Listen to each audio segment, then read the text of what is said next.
This hot tub here, filled with semen. It's summer! Or something like that in England, anyway. Yeah. We've had some pretty shit weather at points here over the last month. It's not always been great. I managed to catch flu, for fuck's sake. Trying to film and my dog's just like, yeah, we good fam. What up, boy?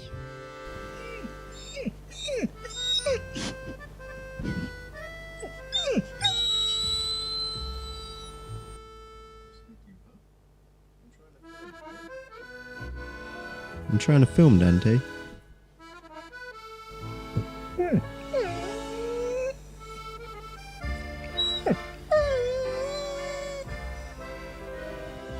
don't think he likes the mic. Although he also just spends his entire life squeaking.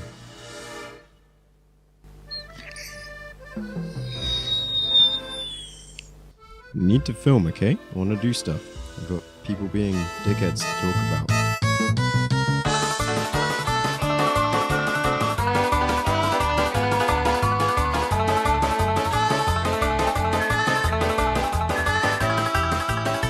Future Pete here, just to say, this is a video I recorded like over 2 years ago. I was a slightly different person back then, but I still stand by like everything I said in this video. And it got like 100 views back in the day, and it wasn't edited very well, so I've re-edited it, and I hope you enjoy. Don't forget to like and subscribe and shit. So being summer, even though I'm jobless and broke, I started thinking about holidays and whatnot the other day. And me and my girlfriend were talking, and I remembered that when I was younger, I always dreamed, absolutely dreamed, of not just having a hot girlfriend, but being able to go on a Sandals resort and stay in a Sandals resort with my hot girlfriend. They were advertised all the time on TV, and even now I still get adverts for them before YouTube videos and during those pesky mid-rolls. So as I say, I now have managed to acquire myself the hot girlfriend, and so I started thinking, is it still a dream of mine to stay in one of these super fancy resorts in the Caribbean with my said hot girlfriend? I decided to do some investigating, do a little digging, do some research. And what I found may surprise you. So the thing in particular that as a child I had always absolutely dreamed of was staying in one of their super fancy over-the-water villas. I say a kid, I'm talking about being like a horny, stupid 18-year-old that idolised the lives of absolute fucking fuckboys. But anyway, I decided to take a look at one of these over-the-water villas and see how the adverts looked. And a few things came to mind. The first being, people have fucked in this pool. A lot of people have fucked in this pool.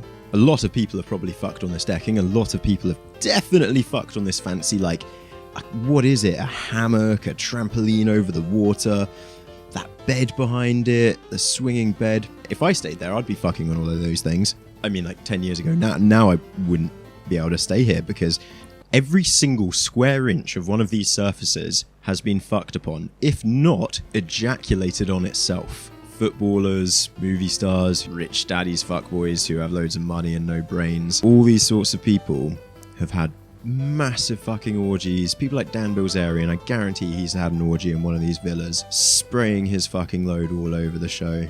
I'd love to know how many of those chairs have been vomited on. It'd be like a semen-stained whorehouse. Look at it, it's even laid out like a heart. See how cute that is? Even laid out like a cute heart. And it's arranged just so you can't quite see your neighbours, but I guarantee you can hear them when they're outside having their screaming orgasms, paying their prostitutes to make really loud fake screaming orgasms. Yeah, you'll be able to hear it. And you're trapped there. You're trapped. You have to get a boat to do anything. Not that you want to leave, I guess you just stay there and use the Wi-Fi and watch movies and fuck in a really expensive place to do it. You don't need to leave home to do any of that stuff. Yes, you've got the lovely environment. The lovely environment stained by jizz. This hot tub here, filled with semen. Look at this lovely, sexy, middle-aged couple sauntering along. He's definitely just fucked.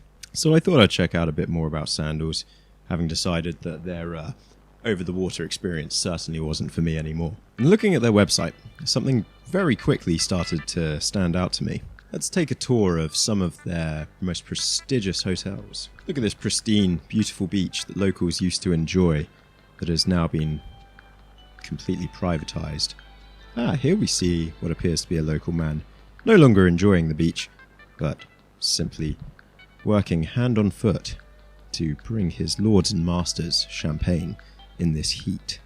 The resorts do indeed look beautiful and incredible. This one even has a bowling alley for your middle-aged delights. But what the fuck is this guy doing? Why is this guy riding a bicycle? Why is this member of staff riding, not a bicycle, I'm sorry, a tricycle? They have him in the blistering Caribbean heat, riding on a tricycle in a suit, wearing what appears to be not the thinnest of white linen gloves. This is so surreal looking.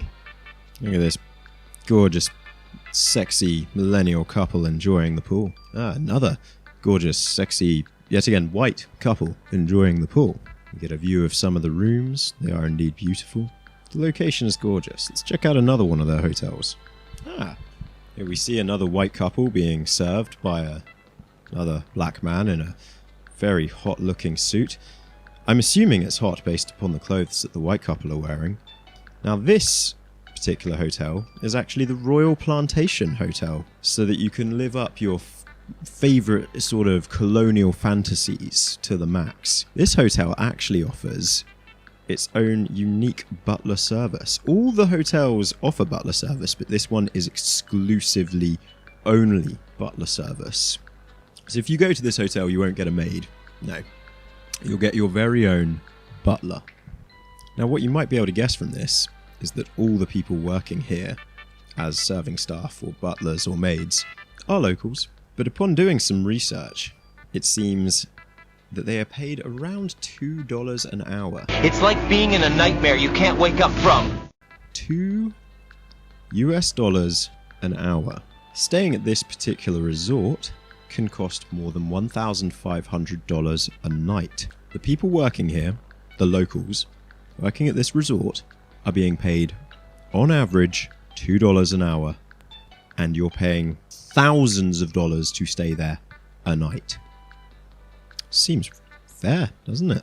Now, the thing that really grossed me out with this advertising is maybe you've noticed what I've noticed, but not only is everyone serving black, but everyone being served is white. These hotels genuinely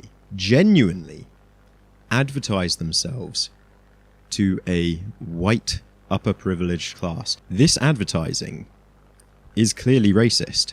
The fact is you don't see a single person of color or any kind of ethnicity other than white enjoying these hotels.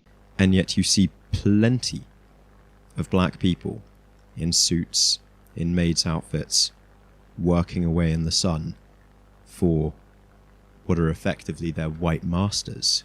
I myself would feel incredibly uncomfortable staying at one of these hotels. Looking around, seeing all the smiling, happy, insanely mega rich white guests being served literally hand and foot 24/7 by their black staff that are being paid less than a fucking $5 an hour, $2 an hour. I would myself feel incredibly uncomfortable staying at one of these places, especially when you then find out that Sandals Resort don't actually allow for tipping. Filled with semen. No, when you stay at Sandals Resort, you are not allowed to tip your waiting staff. You are not allowed to tip your butler. You are not allowed to tip your barman. In fact, you're advised to carry no cash with you whatsoever on the premises.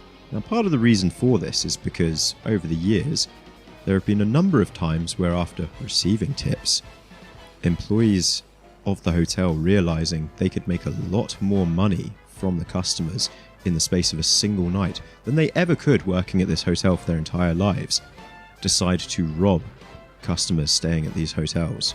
I don't necessarily blame this action upon the people put in this desperate situation. They have all this wealth, extravagance thrown in their face, rubbed in their faces.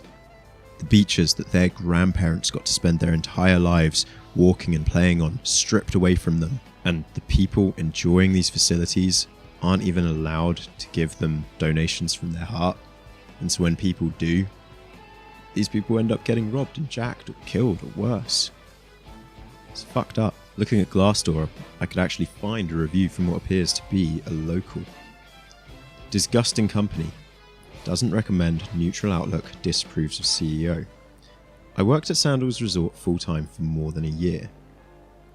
Only pros they list are exposure to the hospitality industry. Cons: staff is severely underpaid. The Jamaican staff. No tips allowed. Staff are badly treated. Staff is not allowed to begin or even join a union. That is illegal. The managers are awful and racism exists. Advice to management: revamp your practices and policies. Take a good look at the economy which your staff is working in and then reevaluate the wages being paid. Black people make good managers too, I'm just saying. I completely understand this last point, because looking into how Sandals operate, whilst the waiting staff, the concierge, the butlers, the maids are all made up of locals from the islands themselves, the entire management is made up of foreigners. Every single member of senior management, be that hotel manager, restaurant manager, bar manager, if you want to have the role of manager at Sandals, well, there's a very easy way to do it.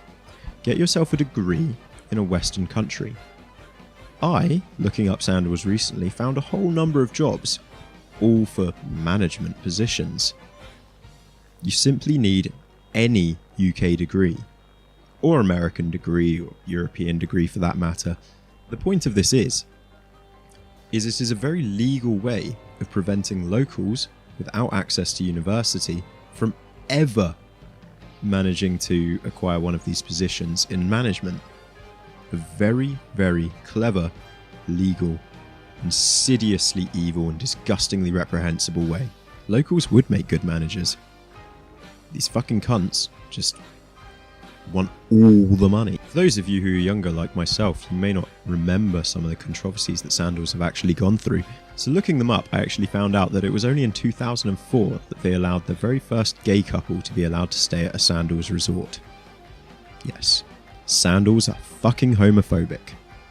You see, Sandals didn't want gays ruining the image of the Sandals resort, and so they defined a couple as being a man and a woman, and they're a couple's resort, and so you can only stay there if you are in a couple. They would not allow gay men or gay women to stay in their resorts. This rule was established from 1981 all the way up until 2004. It was only in 2003 that, thanks to pressure from the public, that our own government banned Sandals from advertising on the London Underground. Sandals are a bunch of homophobic cunts. Just because they now allow gay couples to stay at their resorts, looking at their advertising and the fact that I didn't see a single one within the images, I feel like it wouldn't necessarily be the most comfortable or welcoming experience. To sum up, if you're thinking of staying at Sandals, you're probably not watching this video, and I doubt you're one of my subscribers. I can't imagine we're the rich crew. Sandals are a bunch of fucking slimeball cunts. They are not worth your time. All they are worth is mass public outrage and somebody telling them that the way they advertise is creepy, seems kind of racist. I'm not saying it is racist, I'm just saying it's kind of creepy. Future Pete here, just to say that absolutely nothing changed, and they're definitely racist. I've changed my opinion on that one thing. They are definitely, completely, disgustingly racist. Just phobic across the board. And I think if you're the sort of person that wants to stay there, you're probably some like colonial, racist, old-timey, bigoted, fuck-witted cunt. So go fuck yourself. Peace.